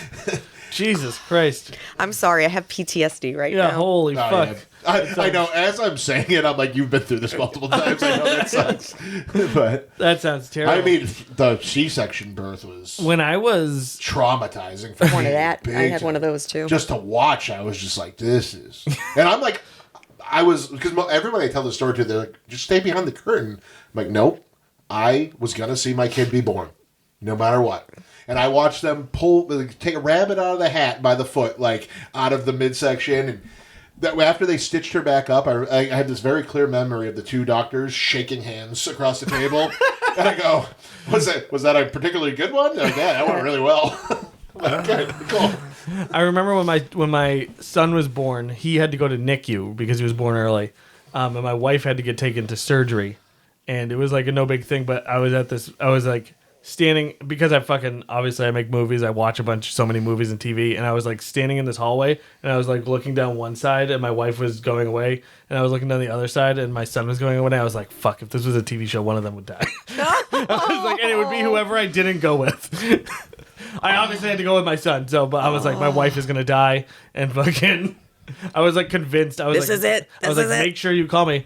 Make sure you call me as soon as fucking she's good. But yeah, I was like convinced my wife would die because I had seen too many TV shows where that happens. I mean, it's terrifying. People talk about that like it's not really a big deal, and it's like, it is the craziest thing to see. Like, it's like watching a woman get cut in half, but it ain't a magician. Like, you're really getting cut in half. Like, it's crazy. When my nephew was born, my brother had to leave the room for something, and while he was out of the room, they made the decision to do the C-section, and so he fucking left the room, and when he came back, they had C-sectioned her, and he fucking passed out because he came back to his wife being cut in half. Yeah. They're Fucking- like taking the organs out so they can put them back in. And it's like they're like placing him like a puzzle piece. You got to take Yeah, the that's organs the other out? thing. Yeah, they pull organs and And they leave them on their chest. Yeah, dude, I horrific. say they like I'm detached from what happened to me. I'm like Yeah. I'm like, and this is what they do Holy to other people. Well, Yeah. you kind of are detached because they got you on so many drugs. Like, while this is happening, I was with it. I couldn't feel anything, so I Right, had I did the first one. I had the first one natural. second one was cesarean, and the third one was a VBAC. So it's vaginal after birth. So I had vaginal after C-section, after cesarean. So I had usually they do if you have one cesarean, they try to force you to have the next one cesarean. But I was like, no, I'm good, and so I ended up pushing out. Oh, I the thought you last meant one. like they did the cesarean and then they just like reached in and pushed it out. They actually like- cut, I was like, in the God they damn. cut her stomach in the shape of a V and they pull it back like a slice of pizza. And then they were just like, yeah. So I had that, but for me, my cesarean section was easier than having my first kid. I lost a lot of blood. That was a really bad one. Oh, okay. And it took me longer to recover from that than the cesarean. Now the cesarean should have probably taken me longer, but I had another kid to get back to.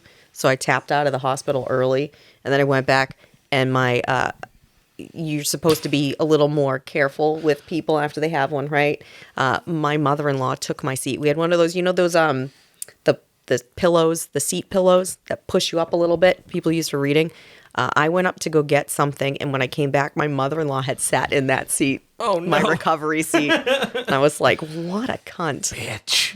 Yeah, that's great. Disrespecting somebody who just went through a horrific surgery. Major after surgery. 9 months of carrying a baby is Major insane. surgery. I've said it before and I say it again. I really won the gender lottery by not having been born with a uterus. Oh yeah. You know, we really dodged a bullet there. You guys do not get enough credit, and you guys get a good amount of credit, but I give you more than you deserve. Well, I don't Or have a wait. uterus now, so I can't take any All credit right, any so longer. yeah, you can't. All right, never mind. You're out. Now I'm You're out. fucking out. I'm one of you now. No. What would you do if you found out you had 24 hours to live?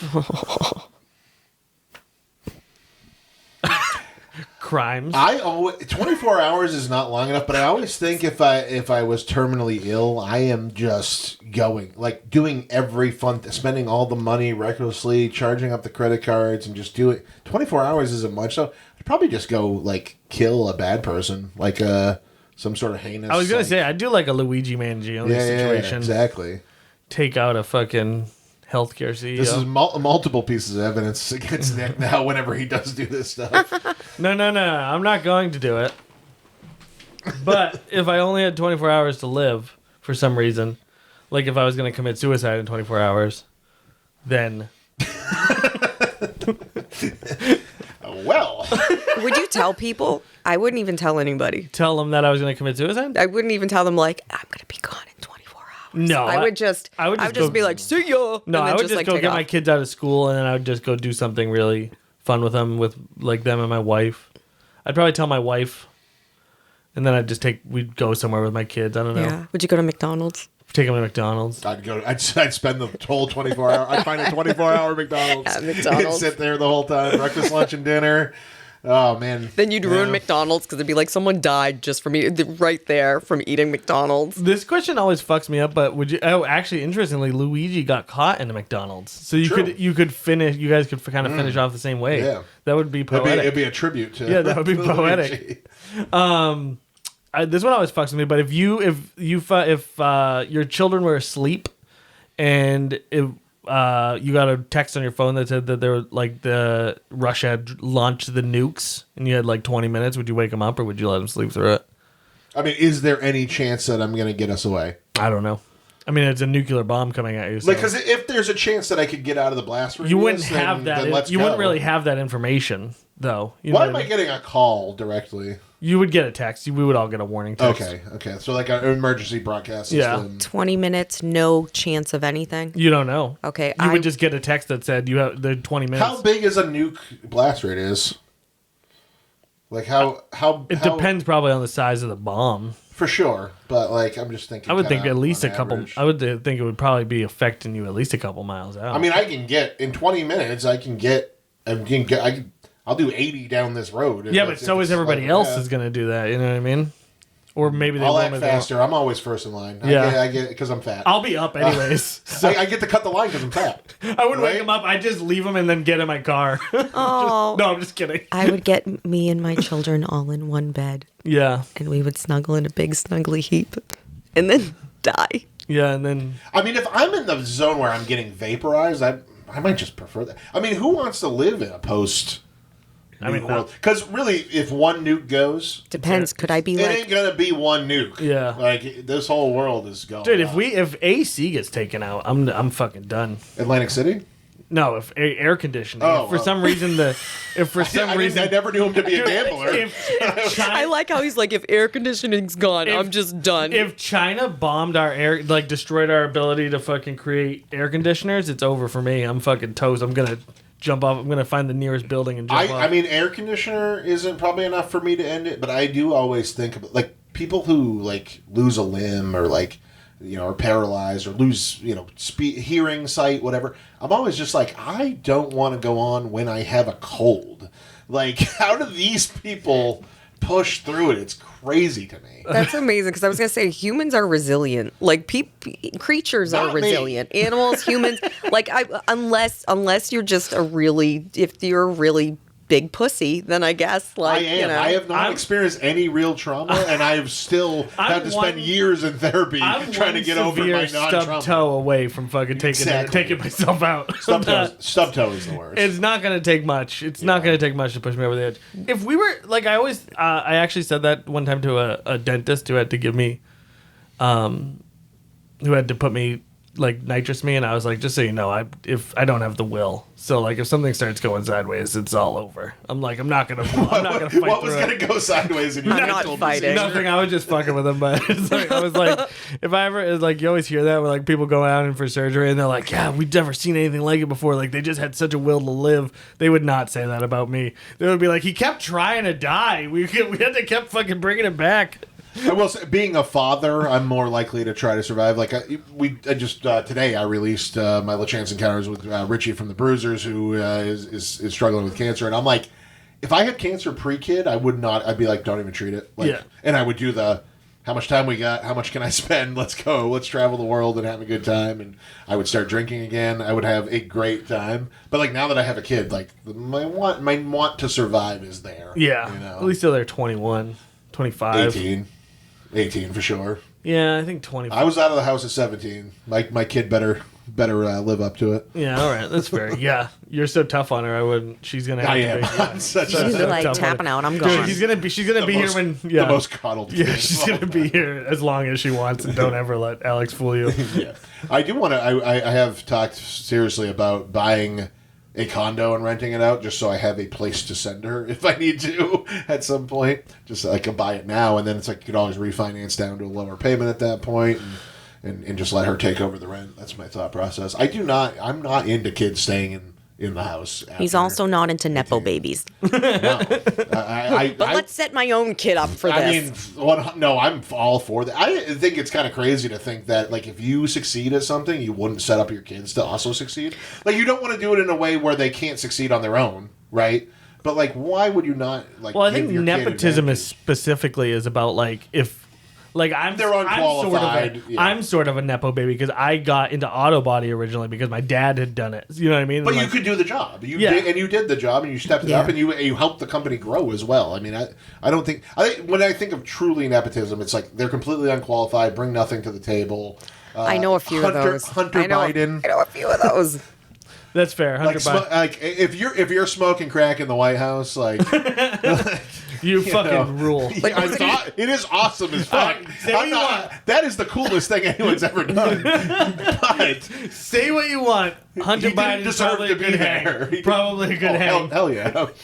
Dude, if I could get Hunter Biden and George W. Bush in a room to hang, that would be the best. If I met Hunter Biden and he wanted to smoke crack, I'd do it for the story. Yeah, hell yeah. I've never done any drugs. He'd have to fucking bring me back to life. I'd wake up to Hunter Biden with a fucking adrenaline shot over me, all fucked up. I mean, I don't fuck with uppers, so crack would be a bad scene for me, for sure. I mean, I'd probably have a heart attack, given my height and what weight makes you say that?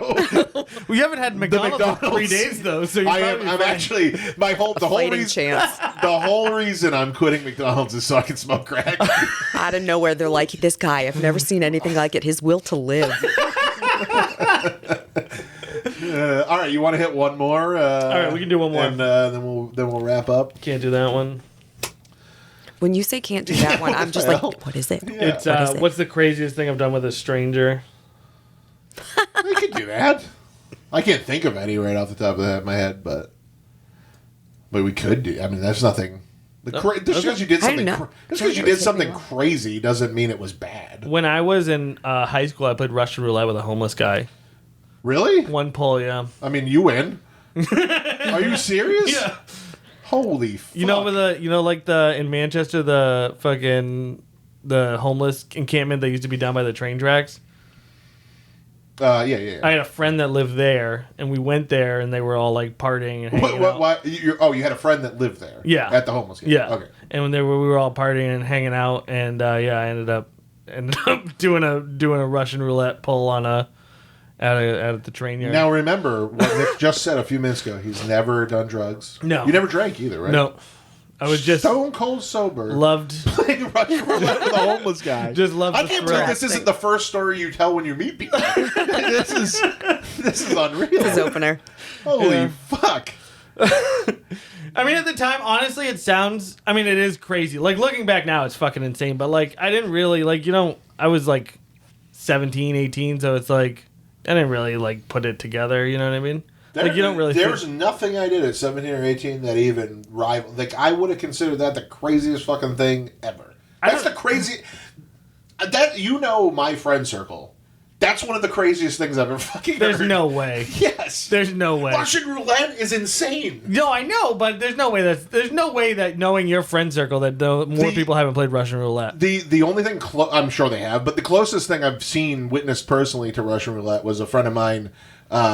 We were all hanging out, and he decided to put. We were debating if the toaster in the tub thing is real. Like, can you really and we experimented with it because we were in an apartment that did not have a tub, and we filled the sink with water, and he took his shoe off and put his foot in it, and then hit the toaster into the water, and nothing happened. See, that's crazier. I have a 1 in 6. I have a 1 in 6. No, well, we all theorized. I'm also not 100% to us, sure. the toaster thing didn't actually work. We didn't think the toaster thing worked. It's also we were myth busted. It's also very possible the gun wasn't even loaded, which was another thing I was Hold on, it's also possible that all 6 were in the cylinder. No. It's also it could have been, and there's also 5 shot. Yeah, I don't know. He put it in, but I don't know. I kind of felt like he was fucking around. You didn't even look in the cylinder? Is that what it's called, cylinder? No, it was Russian roulette. How do you know it wasn't just a murder? I don't know. It just kind of happened. How do you know that guy wasn't just trying to kill you? It just kind of happened. No, I knew he wasn't trying to kill me. He was a cool dude. Wait, with Russian roulette, you only put one. Cool people aren't murderers. Murderers aren't cool people. Now you've made me feel self-conscious about this.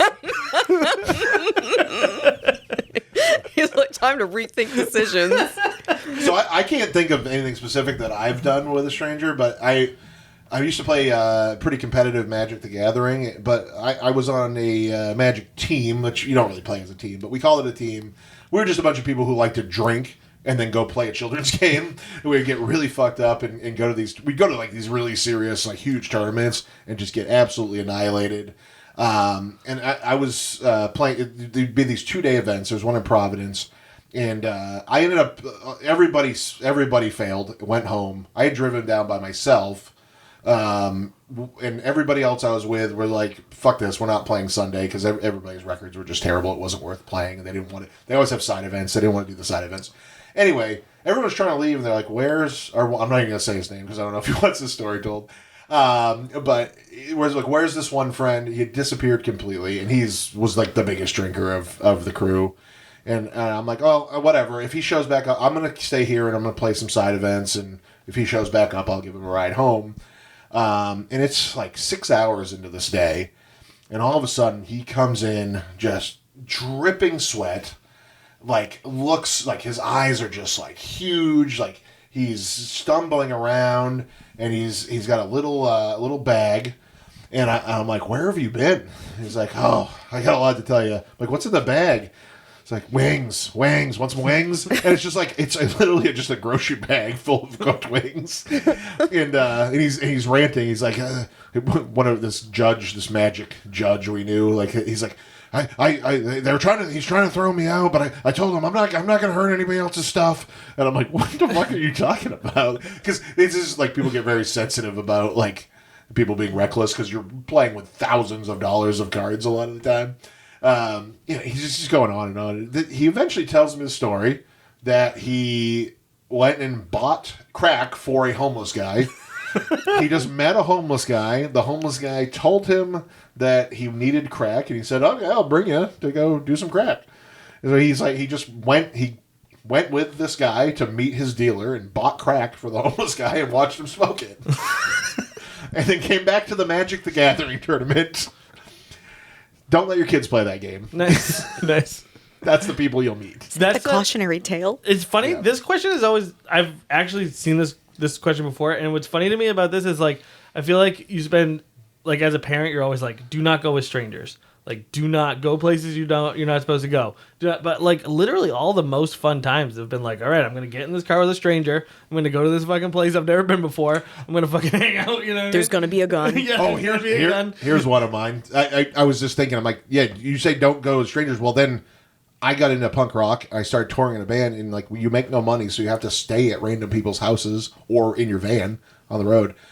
We stayed at this house. I forget where it was after a show, and this guy was like really cool. Seemed like a really nice guy. He's like, come on over, stay with us. And then some girl. We had an RV on this tour, and some girls wanted to come hang out with us. And of course, a bunch of horny 18 to 20-year-old guys are like, yeah, these girls can come.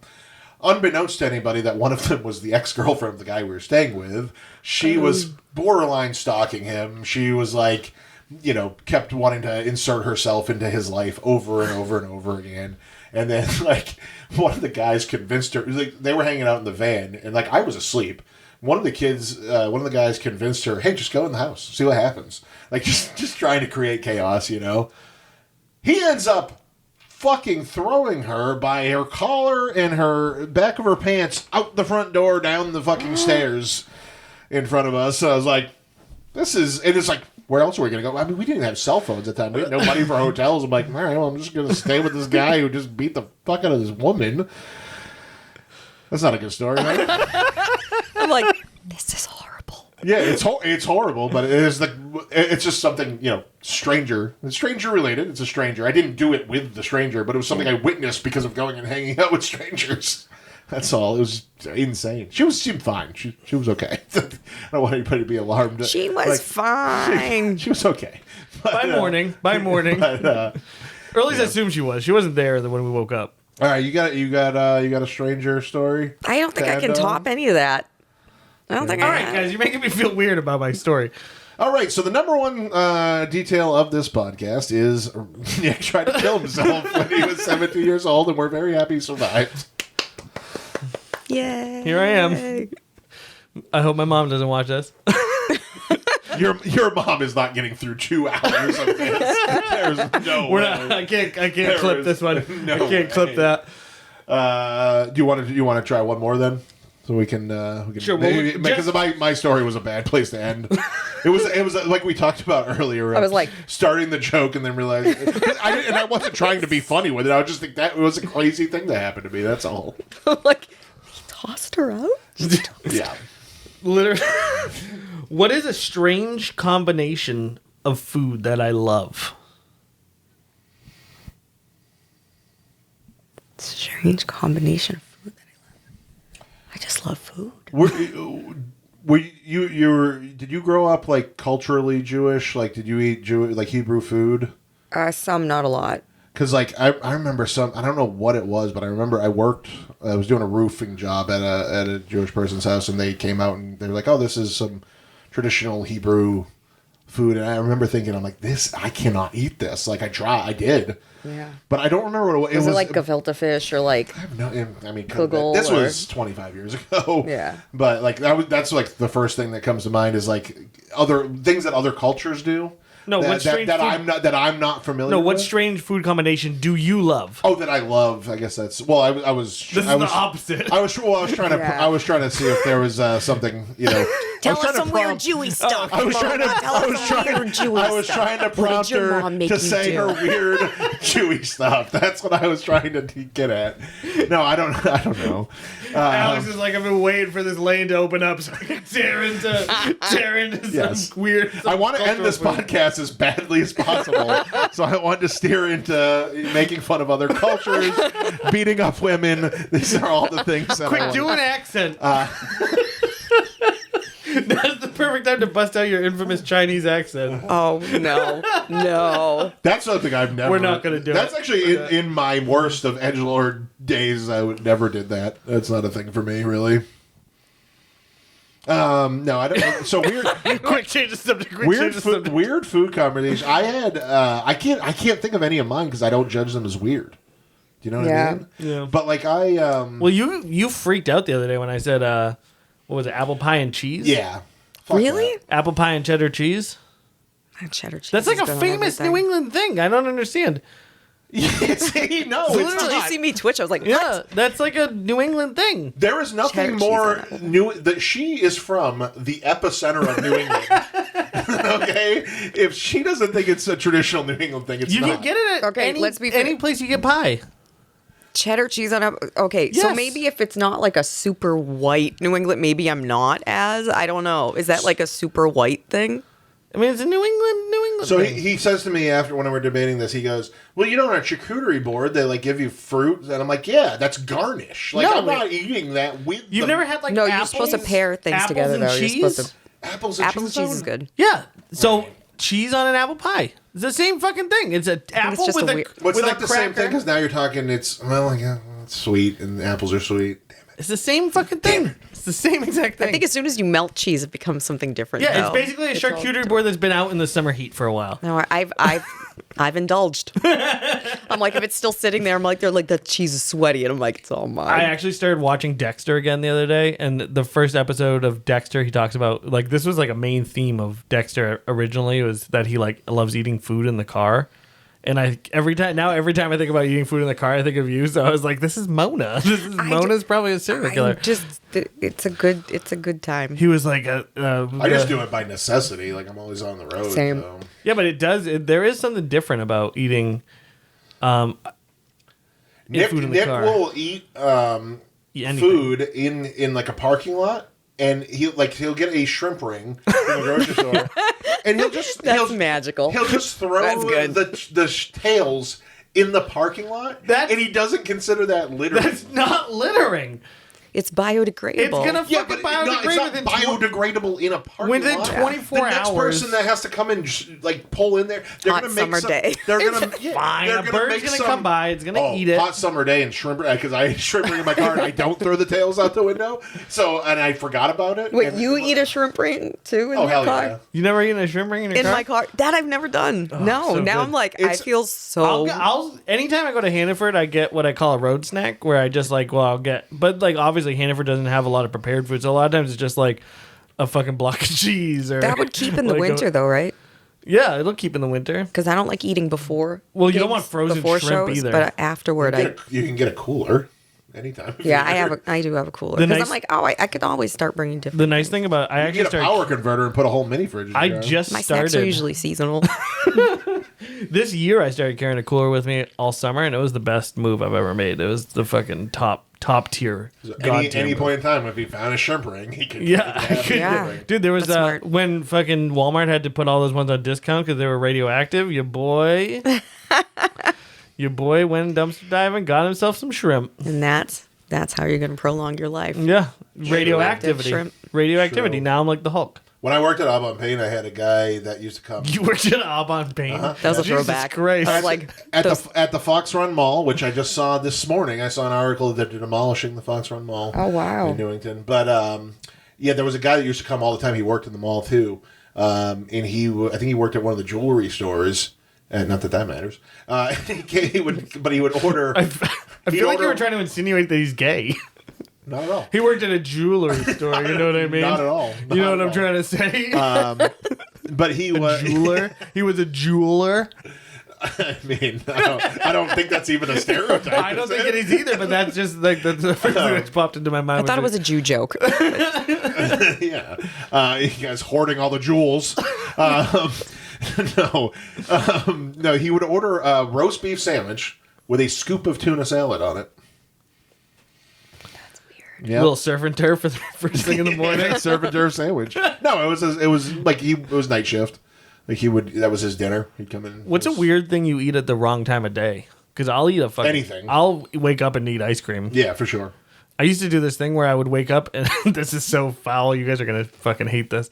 But I would eat cereal in the morning. But I would do I would put ice cream in it and then heavy cream, and I it have was no so issue with that at fucking all. good. It was so good. Zero issue with that. If there's leftover cheeseburgers, like, you know, when you grill and then there's just like a lot of hot dogs, cheeseburgers or whatever, like I would wake up in the morning, I would still make breakfast for my kids, but I would just be like cold cheeseburger or just a hot dog and just be like, that's my breakfast. I cannot do a cold cheeseburger. Cold I Chinese love cold food. cheeseburgers with ketchup. It reminds me of school burgers growing up. Yeah, that's why I don't like it. That's why I like it. I'm like, these are good because my mom used to pack my lunches all the time, and then when we would get to buy lunch, you know, it was just a real treat. oh wow, I get a school cheeseburger or school pizza that came in the square box. Like I like that.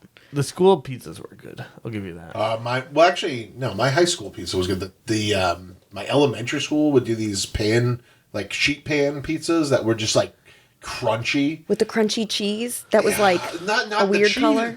Yeah, the cheese was a weird color, but I wouldn't even say crunchy. It was almost like cardboard consistency. I know what you're talking about. And then the sauce was like tomato soup. Like it was bad. My high school had. I think that's called Chicago style. Yeah. It basically, Detroit style. Detroit style. Detroit, yeah. No, but the cold Chinese food for breakfast, cold pizza for breakfast, anything that's a leftover, I'll chop up and throw in an omelet. Yeah. Like, yeah, anything, any time of day, any food goes. I've never really understood timing on food. I mean, I do like to have eggs in the morning, but like I'll also have eggs for dinner. Lunch doesn't matter. I do love eggs for dinner. Brinner, when you have breakfast for dinner, love that. We used to do like French toast a lot when I was a kid for dinner with, You know with what? eggs and bacon. You know what sausage. sucks is there's no good breakfast buffet anymore.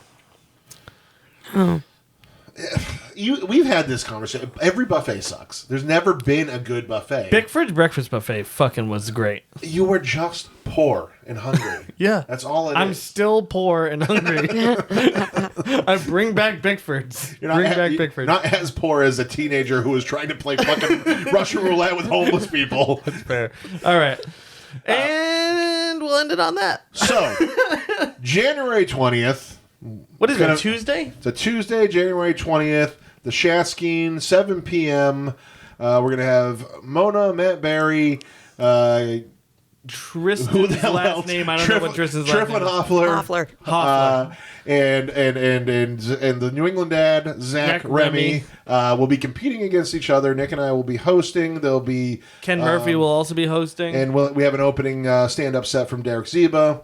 It's going to be a great show. You can tell that we're all very funny together. Yeah, if you listen to this podcast, we did crush when today, we're I'm not gonna trying lie. to kill ourselves. We- We are hilarious. We did crush today, though. This was a good podcast. Yeah. All right, guys, I love you. Mwah. I hate how he does that.